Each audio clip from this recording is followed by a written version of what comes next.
this. Yeah, might be one of the longest ones that we've had so far, especially if this is another, sub 30-minute game. As we go in, Kingzone over onto the blue side, still going to be banning away that Zoe, keeping it out of Edge's hands. And with the double sub of bringing in Khan and Kaz, it's back to the Longzhu Gaming lineup that won the championship just over about 6 months ago. So cool to see them back on the Rift. It's been sparing this season, only the 5th game for Kaz into the roster, and seeing the bans rolled back a bit. The Zoe ban once again. So a very heavy Varus priority from the side of Kongdoo Monster, and with the Olaf pick, Kingzone were happy to have that one left open. Now with Kaz in the lineup, bit of an adjustment in 2 roles. My question is, are we going to see 3 mid lane bans from Kongdoo? Could just end up leaving the Rise open, and that might just get snatched up at first pick here for BDD. They definitely seem to be picking for something like a Xayah Rakan on red side, but we could still see the Xayah taken at first pick. So Kalista and Xayah both left available.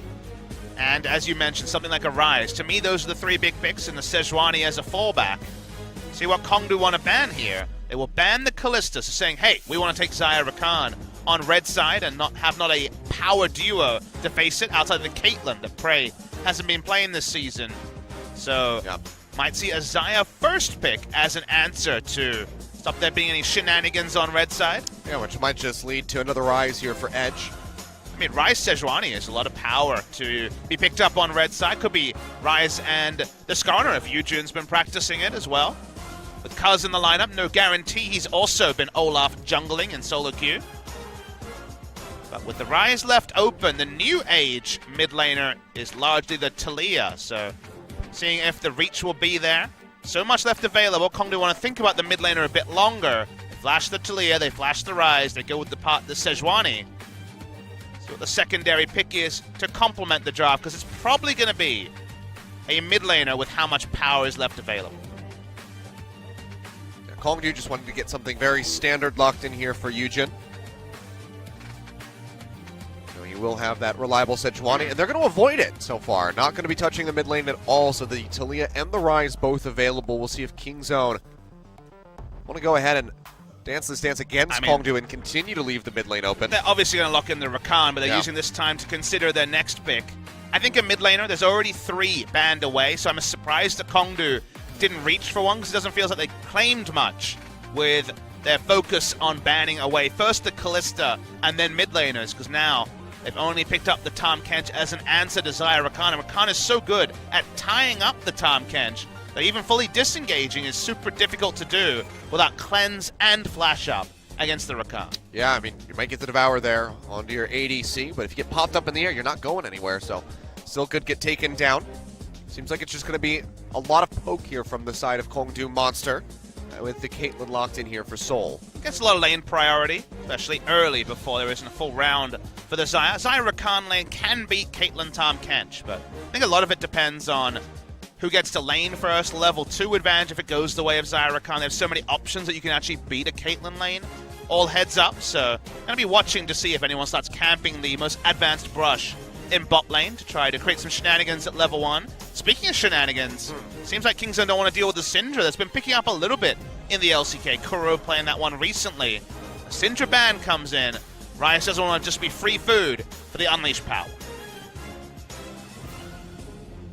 Last ban here, Camille. So, bit of a flex. Kingzone still looking for that top and jungler position. Takes the Camille out of either. And there is, of course, the J. The Jace is still available for Khan on this side. So while you feel good about banning away the Camille, the Jace could just be the result if Kongdoo want to last pick their top lane. Even if not, might just be seeing perhaps the Sion locked in here for Kongdoo, which Khan will be happy to take the Jace into all the same. Wow, you say happy. His interview after play on Jace vs Sion. He says it's exhausting to play against, but his frustration at playing against the Sion. The words he used are probably not broadcast appropriate, so we'll just say exhausting. That's a nice way to put it. Nice turn of phrase there. That's anyone into Sion.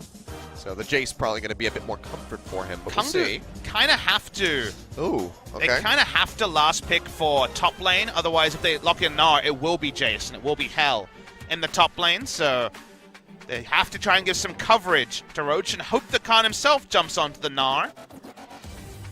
This is likely to be a Jax jungle, but it could still be Jax top from Khan. We saw Untara play the Jax, and The Gnar is so safe that I think it just will be the lock-in for Khan. So people looking for a Riven are going to sadly be very disappointed when the Gnar is most likely going to be locked in. It's 10 games of Gnar this season for Roach. So against other members, he would have locked in the Gnar at the Cassiopeia pick because of it being the Jace aficionado Khan's Jace. They had to deal with that respectfully. See what Roach wants to lock in. Could definitely be an Orin for initiation here if they want it. Just go for a farm lane. The Scion also a possibility to just neutralize the top side. Taking their time with this one, running down the clock, and seems like Scion might just be coming back out. So Roach moving away from the Gnar. Seems like now he's just going to be playing nothing but the Scion moving forward. But yet again, powerful draft from Kingzone, a very aggressive one. They got the Xayah Rakan bot lane. They have the Jax out of the jungle. A lot of gank potential with the amount of lockdown in the bottom side and in the mid lane with that Rune Prison. It feels like Ryze has more options than ever against Cassiopeia, but it's still a Cassiopeia lane where she can overtake. So early intervention in the mid lane will be something to watch for. I believe Kongdoo wanted to disrupt the very standard Ryze 1-3-1 play, and at least Scion being able to stay competitive with Gnar for a long time might delay the 1-3-1 shenanigans from coming through on the side of Kingzone. But then there's Xayah Rakan, so what sort of interaction will there be in bot side? Because it could be an evolving game where in the early game, bot lane or mid lane could be very high action as teams try to cement a lead in what is seemingly some pretty even matchups. Should be a fun one to watch as long as Kongdoo can stay a bit more robust in the early game than they have been able to recently. Yeah, they need to find more opportunities where they don't have to invest full 5 members into killing somebody. So that way they can try to maintain their objectives, not lose those turrets on the rotation from Kingzone. Yujun in the lineup as well will alter the shot calling now that Raze is no longer there. Yeah. As the experienced shot caller, so fun to see Prey and Gorilla, the most beloved bot lane in the world, jump on the Lovers duo. They are, of course, 4th year as a duo. Let's see how they can do here against Kongdoo Monster. No duo more fitting for it indeed. Let's see if they can deliver or if Kongdoo can manage to hold their own as we load in for game number 2. Kingzone looking to go ahead, send this one home. Send Kongdoo Monster pack, and let's see if they have an answer.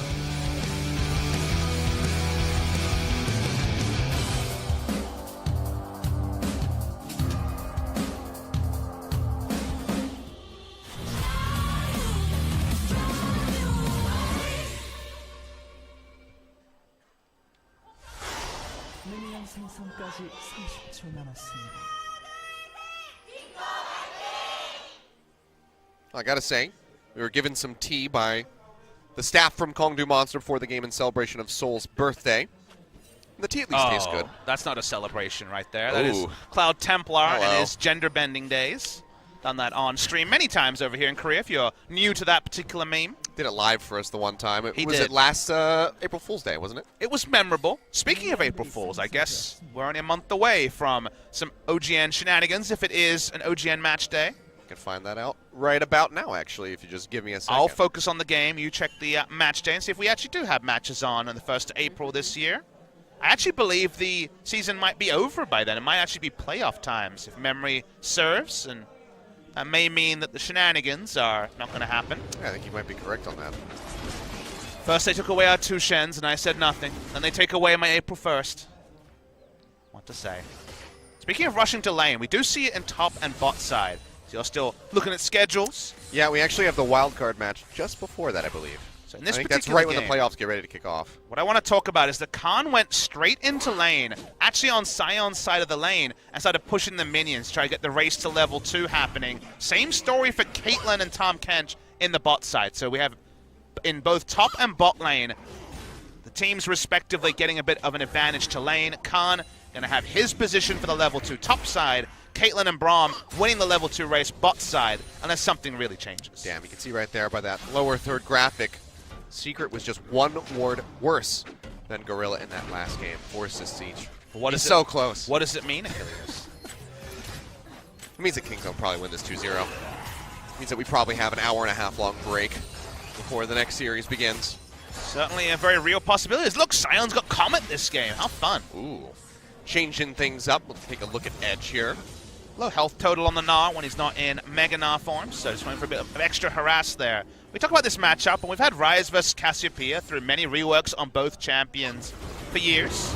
As holding the point, Kaz is topside. Maybe the gank coming through, Counter-Strike, gets the lockdown, they have the red buff, one more hit'll do it, and that'll just be a very easy first blood coming through. Roach gonna get punished as he tries to pick up some minions, but that's about all she wrote, and Kingzone yet again getting the ball rolling just a few minutes into this game. And I believe this is the first time this season that we've had 2 level 3 ganks work in a series. Different junglers, but level 3 ganks. Different size of the map as well. Yeah, level 3 ganks in competitive play is something that is much less reliable than your solo queue games. Big success and big shoutouts to Kaz, and that was all about Khan prepping the minions at level 1 before the Scion even got to lane, and then having the lane in a perfect spot for Kaz to look for the gank. So nice little synergy there. Just to finish the point on the mid lane, because we are seeing Ryze vs Cassio about 3-4 reworks in between the champions, the reason why right now, at this very second, Ryze is probably in his best spot ever is that Cassiopeia's happiest time was early levels when the wave clear is at its lowest from the Ryze.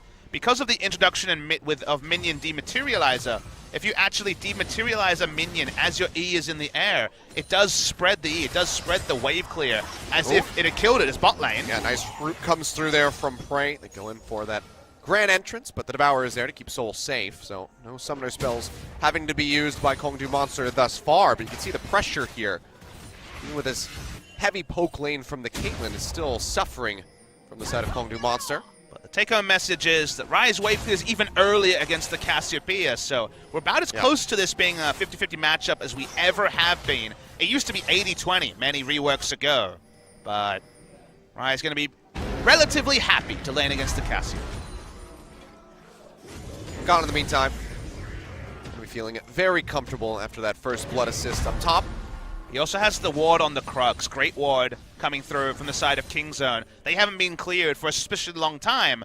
They will be cleared into a top lane gank. It'd be very unlikely for Yujun to just gank top, then take the Crux. So, knowing it's open, just as we speak about it, pinged on the Crux, and that lets Gnar know that now is the time to start adjusting his playstyle in about 20 seconds. Yeah, spot instantly comes through. He also pushed forward to clear out the blast cone. So can't pop over the Baron wall and try to gank through the river, where he doesn't have that vision control at the moment. Khan going to go back. Will return, has those Merc Treads ready to go, as well as a control ward. So just safety first here for him. Kaz is on the invade. Yes, he is. We'll spot out Yujun and pushes forward, throws down the control ward. So Kaz says, okay, you know what? You're preoccupied with that. I'm going to keep taking away the wolves. We'll get spotted now. Can't get the big one, though. Still plenty of experience loaded into the small ones after all the changes on minions. That's exerting some pressure here in the mid lane at last. Did quite a bit of damage there onto BDD, but still going to be safe as Khan goes very aggressive. Doesn't have the level 6, but just is going to rip Roach apart. Can't quite get that final hyper proc, but it's back to base for him. He's not level 6, can't charge in, and doesn't have the teleport, so this is one of the most feels bad moments here for a Scion that you could possibly imagine. And that last bit of information is the unique thing. It's also the gamesmanship thing coming through from Khan, is that's the time to all in when the penalty is highest. If you all in a Ryze and he goes back and buys a tier, you're like, okay, I didn't really achieve anything here. If you all in a Ryze before he has an item, it's a victory. Same story with Scion as he hits level 6, so that gets a relatively much larger advantage for Khan than in other parts of the laning phase. Already ahead by 12. Exhaust going to come down here onto Prey. The Devourer comes in. They'll spit him out. He takes a ton of damage, tries to get the root, but can't do it. He's actually going to get punished. Complete 2v2, and Kongdoo Monster come out on top. 2v2 killing the Xayah Rakan after falling behind in lane. Just a laning mistake from Kingzone. Prey thought he was safer than he really was. Gorilla could have just hung back and charged his recall. They could have taken advantage of the unique passive between the two. But they're sloppy and deserve to be punished. Nice play from Soul and Secret, who were, as you remember, 2v2 killed by Mata and Deft in their last series against KT. Yeah. Very nicely done by them. Gorilla now just going to try to hold the wave as Prey makes his way back towards that bottom lane. Goodbye for him as the BF sword comes through. Soul on the back as well will be matching. So going to be a pretty similar spread of items, just a refillable here for him instead. We're seeing a double rainbow scenario here at Kilios. Gnar has a 20 CS lead on a Scion. You will never see this. It's once in a lifetime getting a CS lead against a Scion. But the early gank doing most of the work there. It turns out Khan is pretty good at League of Legends. Turns out level 3 ganks, getting a kill is also very helpful. Speaking of ganks, Secret roam here into the mid lane. BDD gonna try to cut down the river. Gets hit by that tongue lash. Has the realm warp ready to go. And he'll just be able to zip his way out of there. No shenanigans with that stopwatch necessary or possible anymore. And he makes it out without using a summoner. Yeah, this stopwatch is all about the inevitable all-in. And speaking of all-ins... Yeah, that's going to be another poke there. Dissipating Smash. Not going to catch him, and Khan just has to use the hop to get over the wall. And that's what we call the Merc Treads Rush advantage that Na was able to hold. He got to play aggressively and force a very bad back timing out of Roach. And then the gank comes through and he's not locked up long enough to interrupt any blasting clone plays. So that's why you go for the boots to rush topside. Very nicely done by the side of Kingzone. Blue buff going to get taken away there by Cuz as he rotates over, sees Edge, and Pinch is coming through for BDD. He'll jump in, gets the Counter-Strike lockdown. Big hit off the W. Poison starting to come through as Edge tries to trade this one back, and an Abyssal Voyage comes in from Secret, who arrives on his own. He'll get the lockdown here on the Cuz. He jumps away, barely manages to stay alive. The shield comes down from Gorilla, and now they're trying to trade this back. Yujun goes low, TP being channeled from the top side of the map, and that's actually going to be Roach joining in. He's looking for the hit, but can't curve his way around that wall. And Cuz will eventually get taken down. Ace in the hole from downtown. Soul finishes him off and finds double buffs on a Caitlyn. That was really nice by Roach. It looked comical because you can't drift in those directions, but you just need to get vision for the ultimate there from the Caitlyn. Great stuff, and bot lane was already looking tricky when a 2v2 kill went the way of Kongdoo Monster. Now it's double buff Caitlyn, so best of luck, Kingzone DragonX. Yeah, and Kongdoo still going to be down in gold, about 500, so nothing too severe so far. Find themselves up in kills and maybe in objectives here as Yujun starts up that dragon, but doesn't want to take it here by himself. Definitely some fast and loose stuff for Kingzone in Game 2. Changing 2 members does change some of the cohesion the team was playing around, but the problem started in the bot lane. The problem started with the 2v2 depth, so you can't just say the subs coming in. Where the problem is, Khan's on his roam as well. Yep. Can't get on top of Edge in time to pin him into the wall. He's sitting on a lot of gold. He's had Merc Treads for the best part of the past 6 minutes. Yeah. Gets that roam down still. Almost 30 CS up over top of Roach here so far as Soul, you can see the damage is really coming through with this poke. I like how we saw the unique starts on both sides where Na pushed up and got a cool gank, and then bot lane Kongdoo Monster pushed up and completely irrelevant to that where he would pick up a 2v2 kill. And now we're in the unique spot where a Gnar is pushing and roaming on a Scion. Again, won't see that anytime soon. And also Kongdoo Monster have double buffs and are dominating the bot lane. So at least when it comes to a vertical split, good news stories for Kongdoo and for Kingzone DragonX in a game is already good news for Kongdoo Monster, and they have most of the turret down with the red buff burning onto the structure. Oh, Gorilla tries to get the block there on the Ace in the hole, but instead they just take way more damage, and the turret will be taken here by Soul. Back up there from Yujun just in case. Kongdoo Monster actually will go ahead and surge forward into a lead. And I'm not going to mince words. Kingzone are in peril a little bit at this point, where Kongdoo can now rotate with a Caitlyn who will have Berserker's Greaves, and most of the way towards, you would imagine, a Static Shiv. They could start pushing and even halt up the Gnar, maybe turn into him as Cuz is turned up. Yeah, we'll just go ahead and finish off that ward as BDD tries to get the jump here onto Edge. Realm Warp coming in to cut him off. He's going to get petrified. They'll still go for it, but the flash over the wall takes the Cassiopeia out to safety, but the Mountain Drake was halted, did not get taken by Kongdoo. Also, the stun didn't register. He was able to juke it. That's why the ultimate was able to complete. Otherwise, it would have interrupted the channel of the Realm Warp. No harm, no foul. Has to invest his flash, though, because the ult went off. So, did end up being an ult for flash trade coming in from BDD. Yeah, and a good investment since Kingzone is able to scoop up this Mountain Drake at the end of the day as well.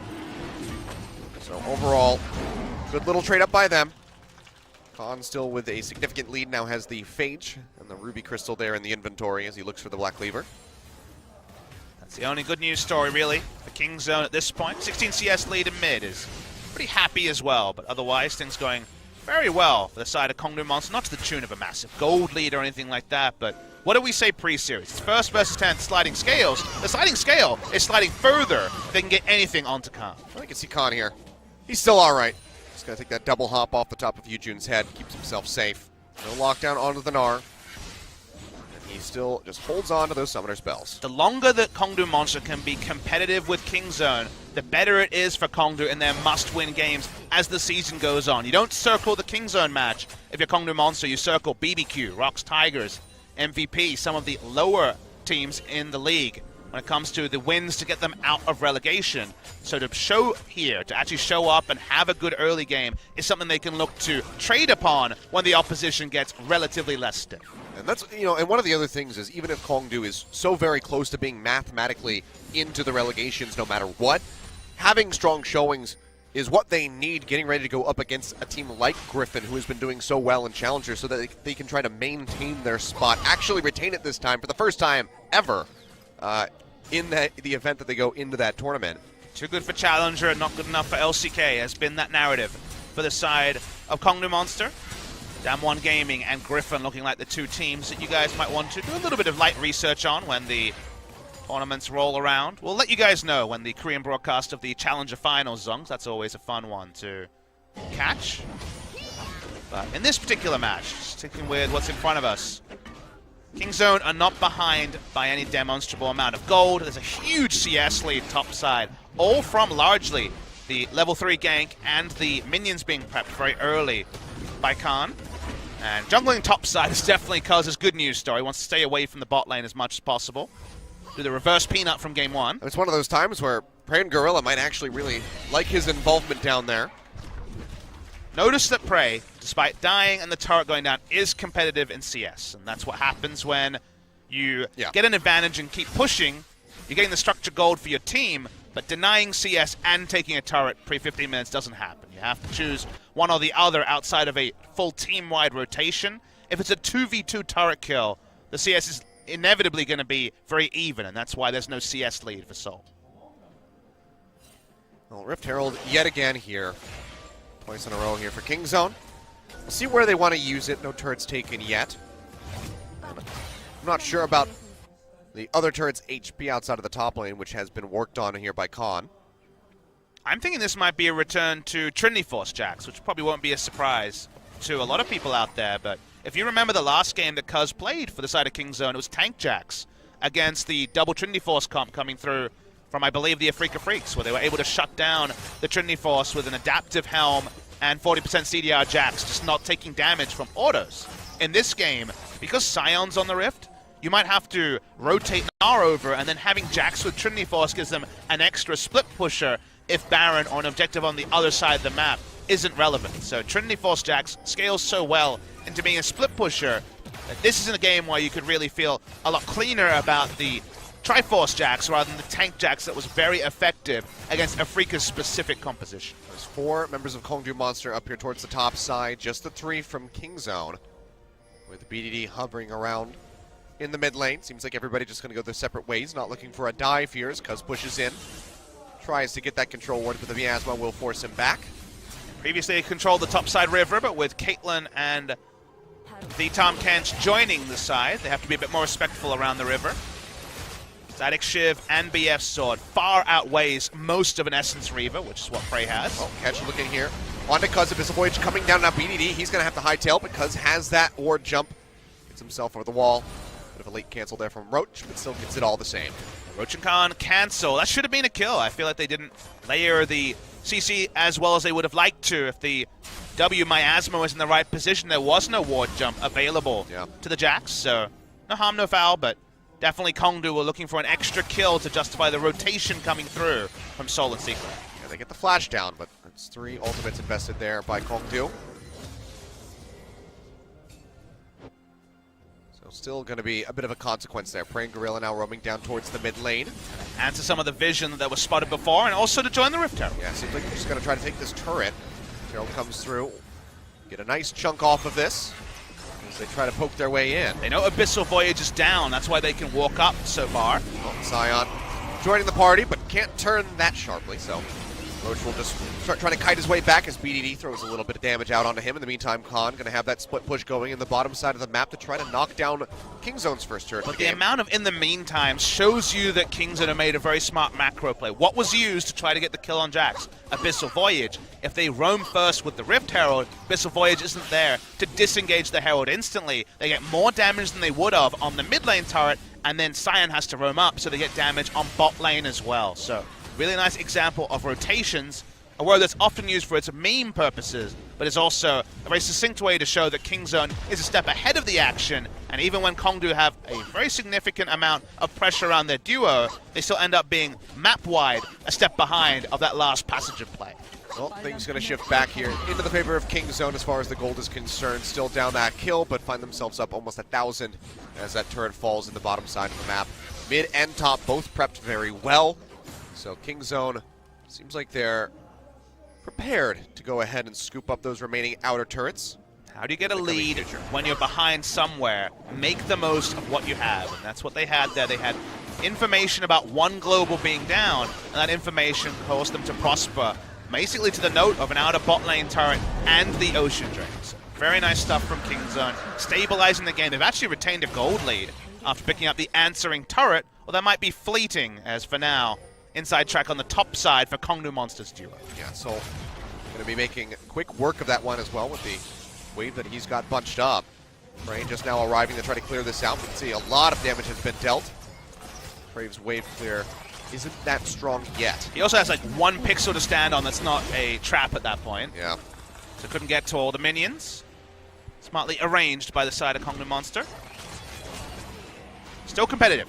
At 20 minutes, we are not going to see an explosive lead for the side of Kingzone DragonX. So that's, again, something to compliment Kongdoo Monster for after a few series of nothing good to say.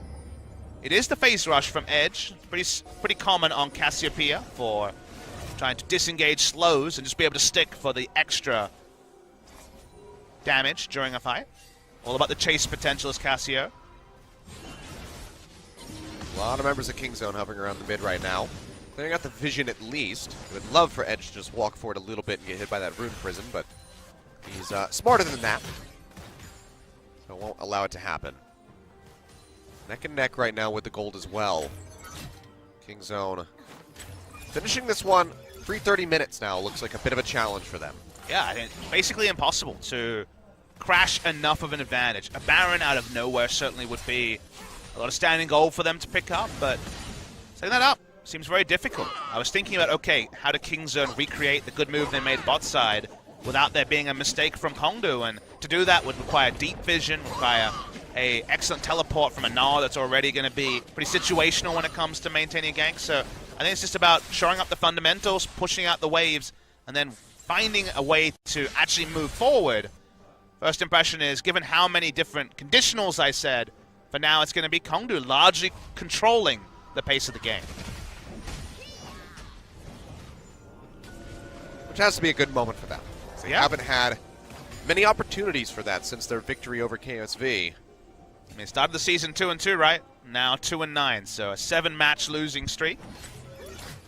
They may already in their heads be demoralized to the point where they kind of largely expect it to be an 8-match losing streak, but at least the manner of the losses have improved very significantly in this game. At least it wasn't all straight games. They got that one-game victory versus SKT. You going to walk over and tell them that's the silver lining? You think that's going to actually perk them up there? I think they could use anything that they could get. Yeah, that's fair. The game's not over, and we're still saying, this is great! You know, whether or not they close it out.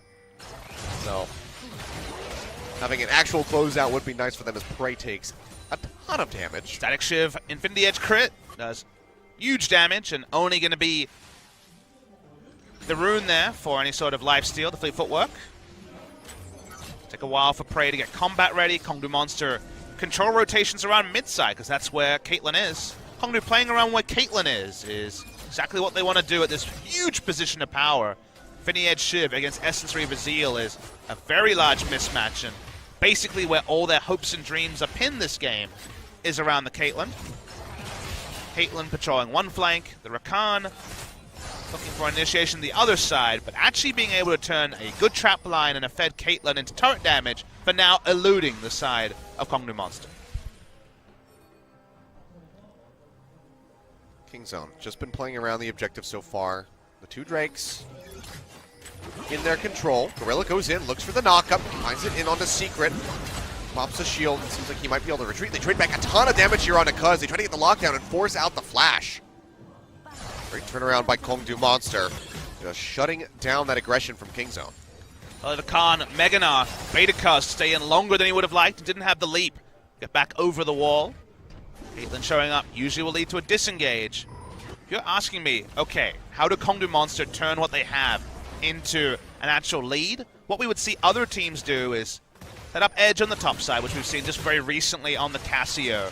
Have the Tahm Kench and the Sejuani invade into the blue side jungle in order to get vision and then be able to cut between mid lane and the inner turret of the top lane for Kingzone and try to find leads there, because Caitlyn, this with 4 members, can't push in Prey with all the control vision. There's not enough vision for Kongdoo advanced of the river, so creating advanced vision is the only way they're actually going to be able to find a true lead, barring some significant misplay by the side of Kingzone.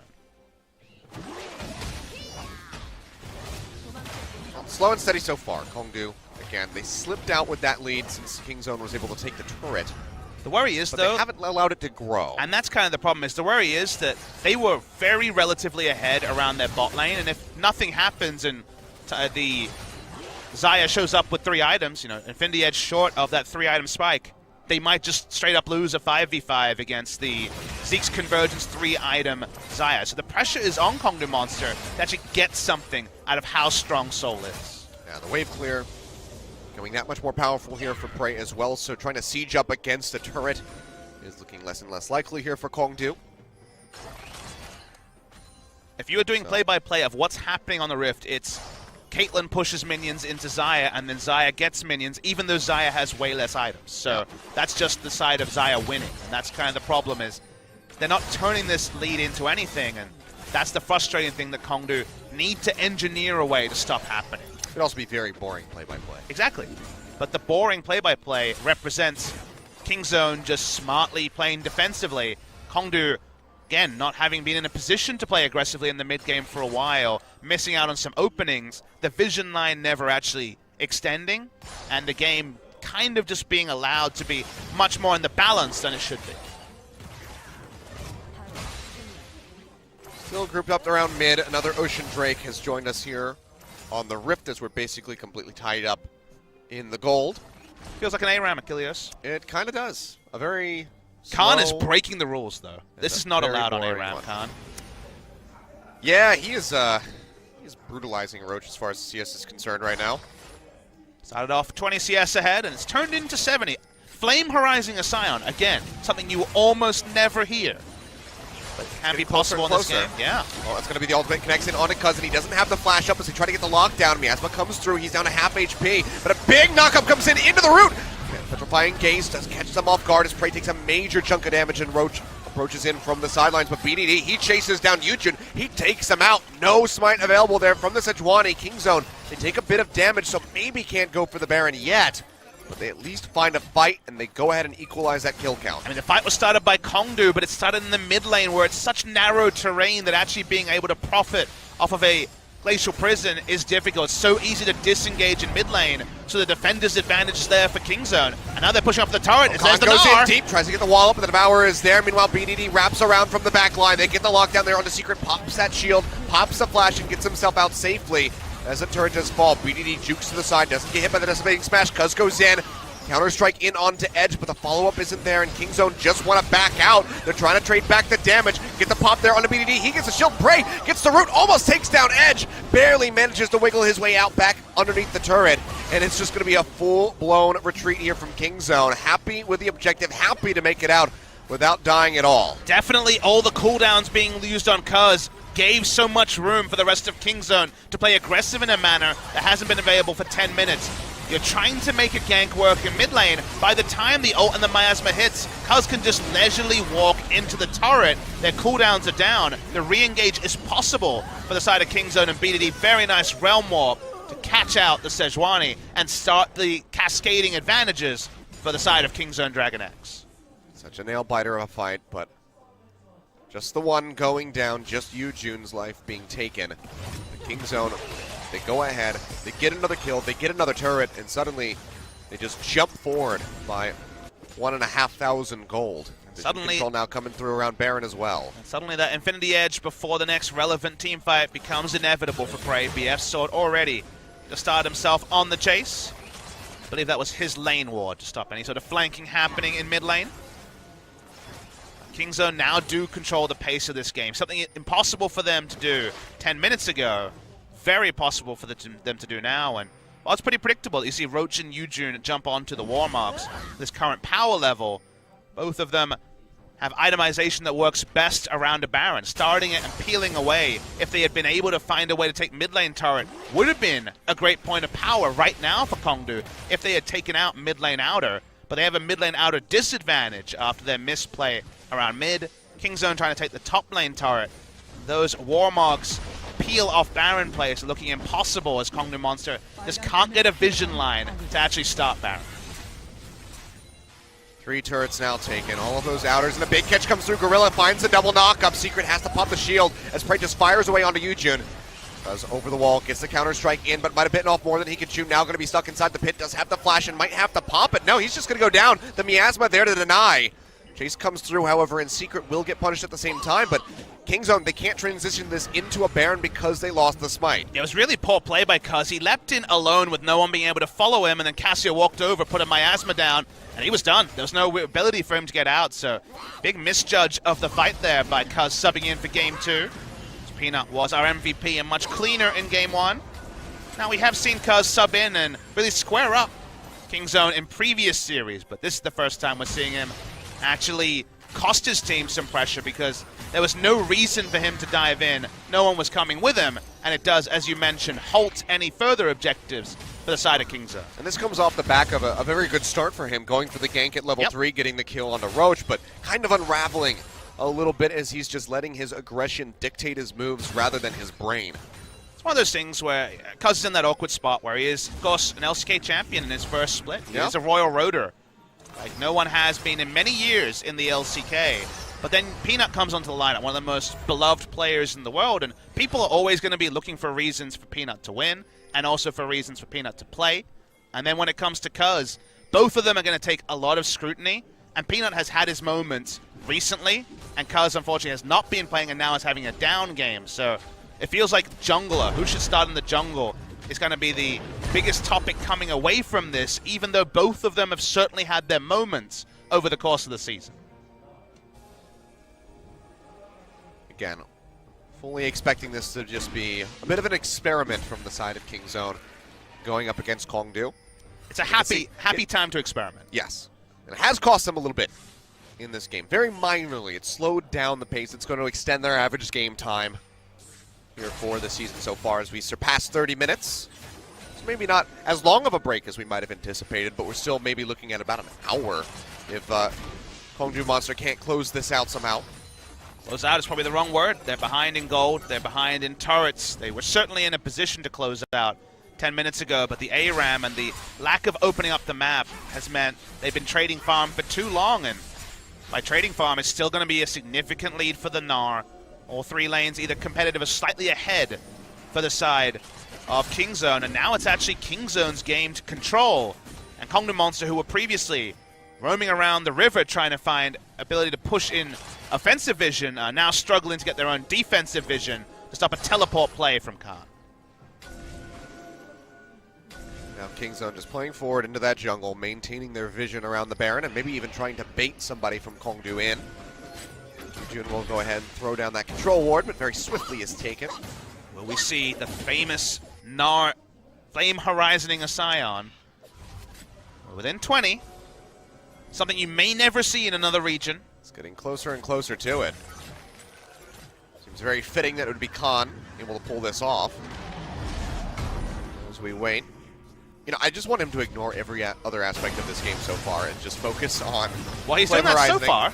He is still on the minions. There's a good distraction there in the mid lane. He's not going to have that Mega Gnar ready to go. Gorilla runs interruption Beautiful. there. Yet gets a pop-up onto Yujun, denies him from entering the pit. Takes a decent chunk of damage off of his HP bar, but they get the Baron, and now Kingzone can start going back onto the aggressive side of things. Yeah, Kingzone have controlled the map for about 3 minutes, and now they have a Baron to show for it. That is what a top decisive team is able to do with the lead, and what Kongdoo Monster were not able to do. While we're harping on it a lot, it's frustrating to see a team in such a point of power and not be able to move it due to some map-wide mistakes. Now Kingzone in utterly full control, and casually Khan approaches the Flame Horizon and is 2 levels above Asaya. Yeah. He's level 18. He's maxed out. He's doing pretty well. You know, it's a similar situation to when we would have MVP, you know, even surprisingly get leads in the early game. Hey. And then they couldn't close it out. If MVP gets a lead, they start the Baron. At least they That's start true. something, whereas in this game, unfortunately, they farmed out until the lead was gone. You know, it's a good thing that Koreans can't gamble in Korea, because otherwise all of those guys, Beyond especially, would be addicted to something like roulette, who just always put it on red or black. Now we know the pastime of those MVP. Throw his salary down. Here we go. We know the pastime of those MVP diehard fans. Yeah. For a little bit of a gamble is. I'm gonna bet it on 0-0. Oh God. Or just I'm gonna bet it on Beyond Smite. 50, I don't like these odds actually. Oh, he's going for it. One more minion. There's the Flame Horizon. It happened. Sion was Flame Horizon for half a second at least. Congratulations, Khan. You're a statistical improbability. It happened. It did briefly. happen. It'll probably happen more so in a bit. Especially if Roach teleports first. Banner of Command would be lovely to have on the side of Kingzone to just stop Edge from being able to answer the minions so easily. Oh, mid lane. He's got to take a decent chunk of damage there, but all in all, Ray will be okay. He'll retreat. Try to get some HP back as BDD takes out that top lane turret. Will BDD close the game without using a stopwatch? It's still available. Missile Voyage, they're going to try to get a catch here onto Khan, but I think he's got the leap. Yep. That was a bit of a desperate rotation. Yeah, from behind the Abyssal Voyage, very unlikely to pick up the catch, and they just return to mid lane. Frey gets a couple of crits with the Fleet Footwork, so he's back to full health and has a red buff also for a bit of sustain, and there's no ability for Kongdoo Monster to conga line unless they recreate game one and 5-man gank, and game will end around them if they do that. So trying to clear in mid lane. We'll just go ahead, knock down that turret with ease. Suddenly, Kingzone getting closer and closer to a 10,000 gold lead, where Kongdoo was once just 100 apart from these guys. Certainly delayed. Certainly holding out against Kingzone, but it seems like the victory here for these guys, the first place versus the 10th place team, is just inevitable no matter what. It just better fundamentals is kind of what we learned throughout the course of the defense, because it just kind of waited out the advantages that Kongdoo had. They were smart in their defense, they were good in their lane assignment, split everyone to 1-3-1, and now questing on the turret. Well, Looking for Roach. He's just going to go ahead, zip his way out of there. The choo-choo Okay, escape Sion. train. Yep. He had something to say. Yeah. You guys are jerks. Teamfight build from Khan as well has gone for the Randuins pretty early. That'd be great. I would love a whiny Sion skin. He just complains every time rather than trying to intimidate when he runs away. So Emumu exists, but there's no way to make that same pun with Sion.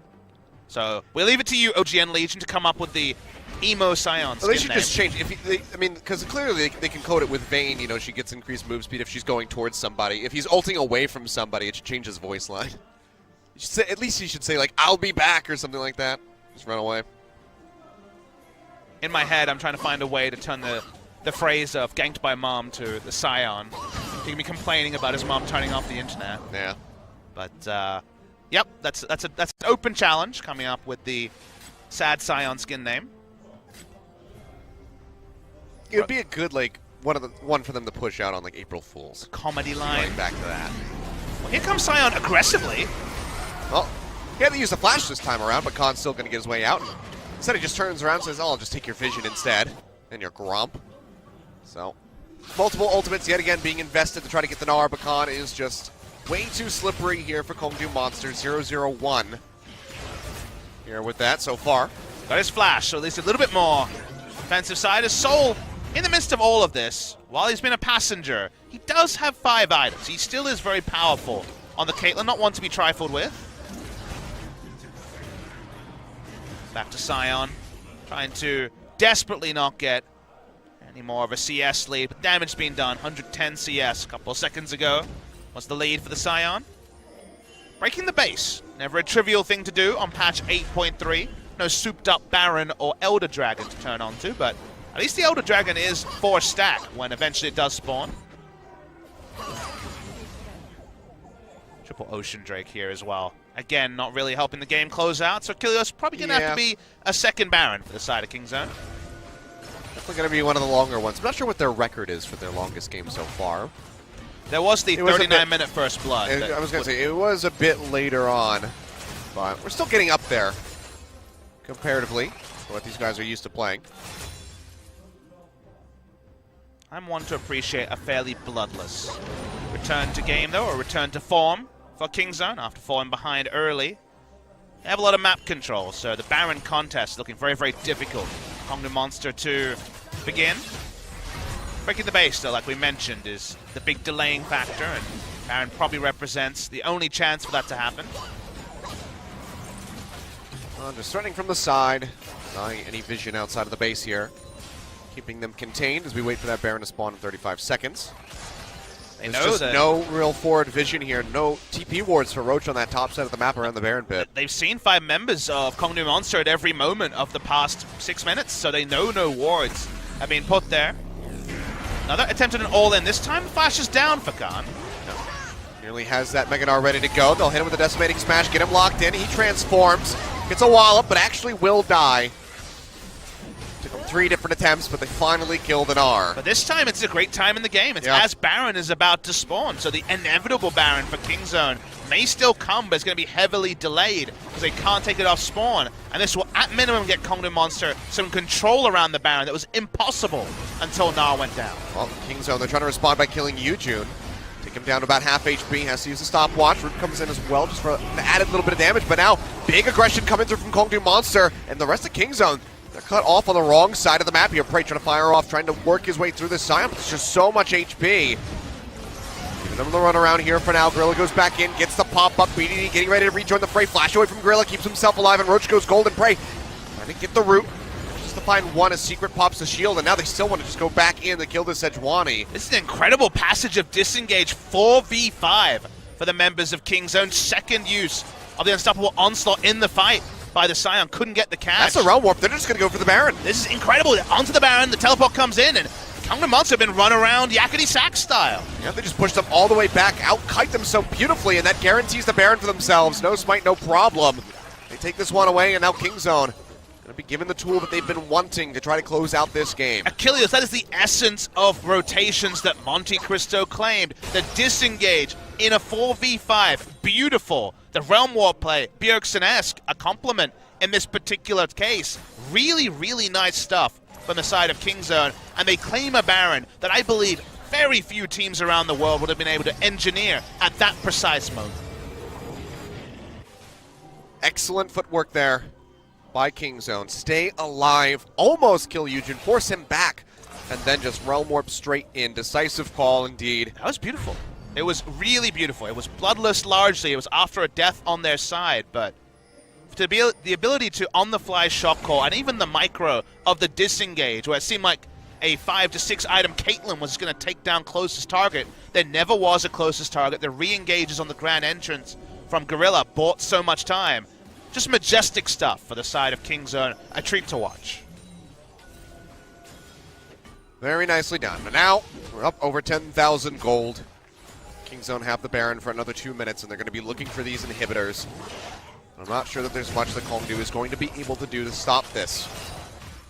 Even though it's not 8.4, we don't have the Baron of Command minions. Still going to be rough times, and BDT just absolutely destroys the Cassiopeia, makes it out with a sliver of HP off the back of that Realm Warp. Cool, calm, and collected in the booth still is he.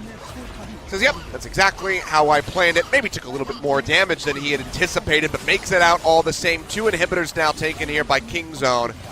Edge dead for another 40 seconds, BDD. He even took the ace in the hole as well at the end and did not die. BDD can always teleport back in. Yeah, he has the Unsealed Spellbook, swaps out the Ghost, goes for the TP, will be rejoining the team in Kingzone. Want to close this one out, maybe before the 42-minute mark even. BDD pushing forward, straight in between the traps. Prey is chunked out, that does limit them a little bit, but that's going to be the redemption coming through. Pop up in on a Secret, try to eliminate Tom Ketch. He pops the shield, tries to waddle his way back into the bound where Prey is just firing upon Soul, but he will answer back the regen. Just a bit too much for the Xayah, and maybe Kingzone have to peel back. They get a second one, the bot lane dead. And now they're going to try to go in for the retreat. Roach taking up into the front line, will get chunked low. Here by Cuz, Counter-Strike up, they get the lockdown here onto Soul. Big hits onto the Caitlyn as he tries desperately to kite back, but it's going to be Khan who comes up with a kill, and Cuz still alive here for the moment, gets a slight little bit of HP back, but Edge gets the respawn. Comes back into the fray, petrifying Gaze connects in onto BDD, they take him down, and now it's just Khan. As a transformation ready to go, he's just going to try to go ahead and waste some time, allow for the respawns to come in for Prey and Gorilla so they can't get punished for their objectives. He'll make his exit, flash and leap down. Baron Power to Recall still there. A bit of a fiesta at the end, you would have to say here by Kingzone. Way too aggressive by Prey. Kongdoo Monster hold out, but their base is still in tatters. A lot of mistakes, but this mindset of Kingzone is always try to fight. They were 3v5 for the bottom end of the fight after 2 went down. They still continue to try to fight their way out of it. Is that just a sign of who they're playing? Hard to say, but it might actually be costly when it comes to being able to pick up objectives. There's been no Drakes claimed. Khan has already respawned. There will be no free Elder the side of Kongdoo Monster. You singled out Prey. He deserves to be singled out. He tried to turret dive the Caitlyn, who has 6 items. That was dumb. I mean, this is, another mistake here from Prey. Getting killed down in the bottom lane. The initial one. Always usually such a clean player, but definitely had too many weak picks this morning and decided he could just take on everyone. The case, first versus 10th, sometimes brings out the best, sometimes brings out the worst in decision making. They'll get the Elder though, it's a 4 stack, and they'll look to close the game. Yeah, it can just be perhaps that complacency coming through.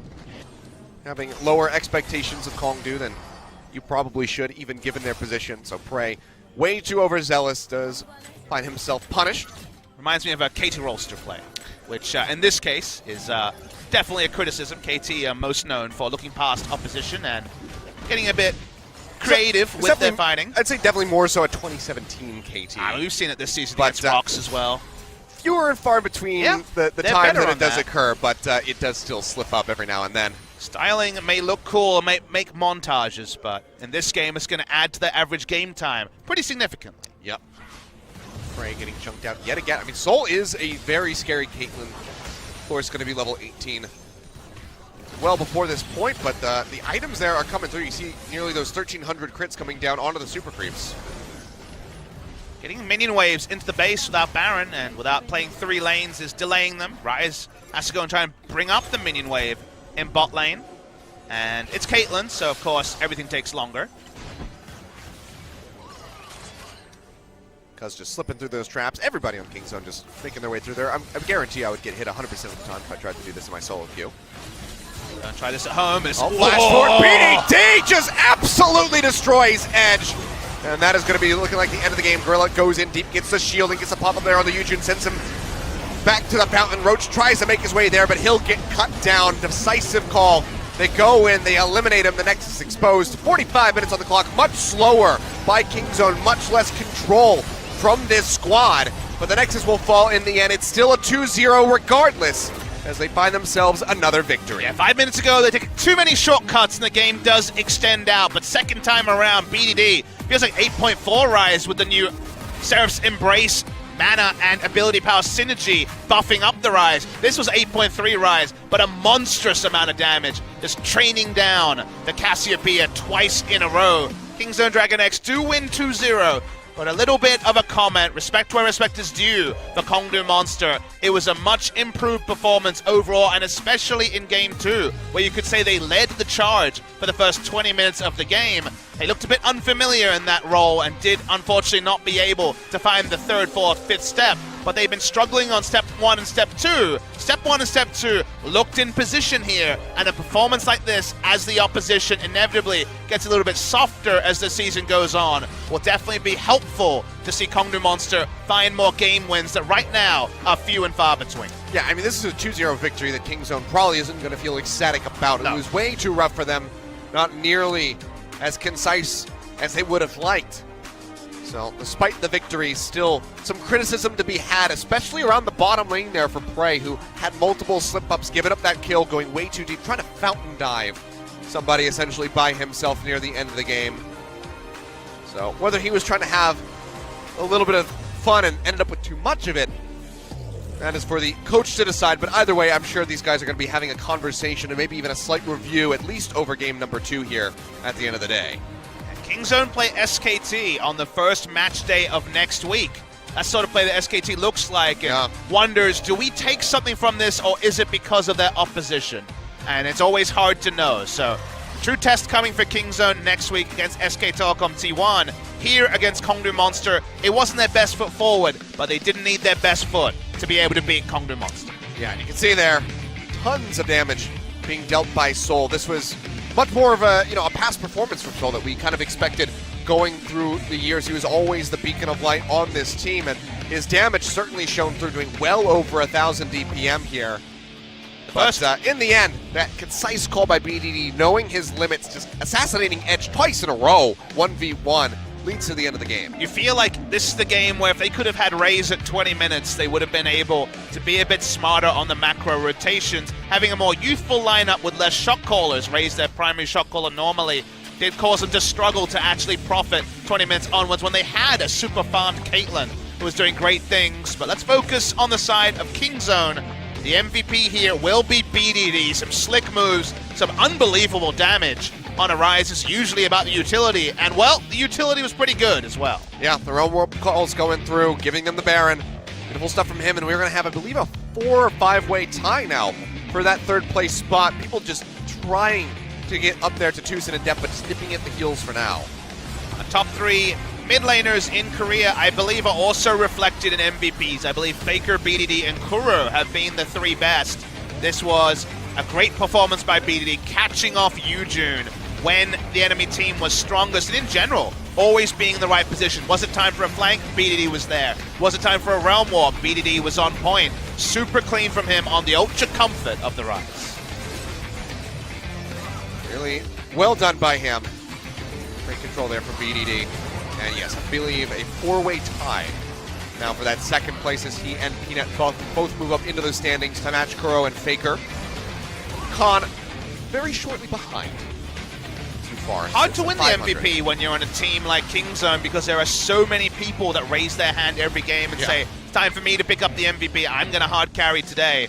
But BDD's been consistent recently, and we had to speak to him again. That we do. BDD and Peanut going to be our MVP interview, so this should be a pretty entertaining one, as Peanut's always pretty high energy. Let's see what he has to say about the Olaf from game number 1 as we go to Andy today for the translations. Hey guys, the current rank 1 Kingdom DragonX takes down the underdogs Kongdoo Monsters with a 2-0 convincing win. We are now sitting down with Peanut and BDD for the MVP interview. 가장 먼저 오른 팀이 되었네요. 승리의 주인공들 함께 만나보도록 하겠습니다. 큰 박수 부탁드리겠습니다. 네, 현재 킹존이 2라운드 3연승을 Okay, Kingdom DragonX keeping up their consecutive wins. 기분이 굉장히 좋을 것 같은데. How do you feel? BDD 선수 뭐 어떠세요? 일단 BDD 오늘 you? 경기 되게 불안불안했는데 I mean, like, we've shown shaky moments, 보완해서 다음 경기 준비해야 될 but I think we'll try to show a better performance in the next game. 어떤 부분들이 좀 불안했는지 혹시? Like, what was the shaky moment actually? 잘 정리 안 됐었고 I mean, our calls weren't coordinated, 되게 게임도 많이 꼬이고 그래서 and the game has gotten a little bit complicated. 표정이 되게 맑아 보이진 않는데 어쨌든 I mean, you don't look overly happy today. 가져가긴 했습니다. 피넛 선수 오늘 뭐 경기 어떠셨어요? Peanut, for you, how was the game? 그러니까 이제 이 세트가 약간 좀 많이 불안불안해서 You know, the second set was a little shaky and we stumbled a lot, but I'm happy that we won. 확실히 피드백들이 좀 계속 하더라고요, 이야기를. 그래서 오늘 또 이제 교체 멤버를 You know, Peanut, you were subbed out and Cuz came in, 멋진 경기력을 선보이려고 했던 것 같아요. and Cuz showed a good performance as well. 이렇게 좀 대기실에서 보면은 막 이렇게 의견도 많이 나누면서 피드백도 You know, do you guys have a lot of opinions and feedbacks at the when you guys are benched? 상대팀 시야까지 보니까 예. 이제 당연히 피드백 할수 So you know, yeah, we do give a lot of peer feedbacks, 대기실 볼 때는 피드백을 많이 더 나눌 수 있는 것 같아요. and I think it's good to give feedbacks to each other. 오늘 사실 피넛 선수가 굉장히 신선한 그리고 또 정글을 Peanut, you actually played a rather fresh jungler today. You played Olaf jungle. 그 배경에 대해서 혹시 이야기 What was the reason behind it? 일단 스크림에서 한번 당해봤고 그리고 이제 다시 이제 LCS는 지금 8.4거든요. I mean, like when Olaf ults, it can be CC immune and it removes the Skarner ult. And Olaf is actually used a lot in the NA scene. So I think it's a pretty good jungler actually. 네. 그러면 이 스카너를 상대에게 좀 내주고 올라프를 가져간 듯한 그런 인상도 좀 들었는데. So you guys gave the Skarner away and took the Olaf instead. 느낌 있는데 맞습니까? 네, Is that right? 미드 정글 싸움에서 올라프 궁 때문에 이제 스카너한테 죽을 위험이 없어서 In the mid jungle fight, the Olaf ult enables Olaf to just go in without getting ulted by Skarner. 올라프 정글이 또 오랜만에 나와서 많은 팬분들이 좀 궁금해하실 것 같아요. 이 올라프 I mean, it is a long time since Olaf has come out in the LCK scene as a jungler. 속 쪽에 신경을 좀 많이 쓰셨던 것 같은데. I mean, you seem to have cared a lot about the movement speed. 일단은 생각나는 팁은 제가 그러니까 재작년부터 올라프를 했었는데 I mean, one tip that I can give 승률 잘 나왔었거든요. is that I've played a lot of Olafs in the past, 스타트일 때는 그냥 강타를 블루에 쓰고 스타트하는 게 좋다고 and I think it's better to use the smite early on the 공속이 blue golem than just saving it for later. 쓰고 정글링 먹는 거 그 정도? 그 팁밖에 기억이 안 나는 것 같아요. 네. 알겠습니다. 정글링 속도에 있어서 또 체력 관리하는 꿀팁을 알려주신 것 같아요. 그렇죠. So I think that's a pretty good tip. BDD 선수는 항상 라인정 상성의 역사를 새로 쓰는 선수라는 You know, BDD, you always show that strong lane prowess. 기준으로 상성을 정해야 된다 뭐 이런 얘기도 있는데. You know, you almost seem to have no counters, 갑자기 생각나는 게 탈리아는 또 안 하셨어요. but you didn't actually pick the Talia today. What was the reason? 사실 탈리아가 그래도 선픽하기에는 살짝 부담되는 I mean, Talia is a little risky when you pick it first. 선픽하기 좀 부담스럽기 때문에 네, 르블랑이나 이런 것들이 저는 살짝 You know, LeBlanc and other kind of mid champions can actually counter the champion. 지금 탈리아가 4승 6패거든요. 예. You know, BDD, your Talia is 4 wins, 0 loss. 그럼에도 불구하고 방심할 수 없다. 또 이런 의지가. But BDD always can't let down his guard 드리면 좋을 것 and 같아요. decides to pick the other champ. 오랜만에 또 전에 인터뷰했을 때 강타 싸움 요즘 좀 자신 없다 이런 얘기도 있었는데. You know, Peanut, you have told us before that you are always confident in the smite wall. BD 선수가 아마 잡히면서 상대에게 좀 기회가. Okay, here's the highlight.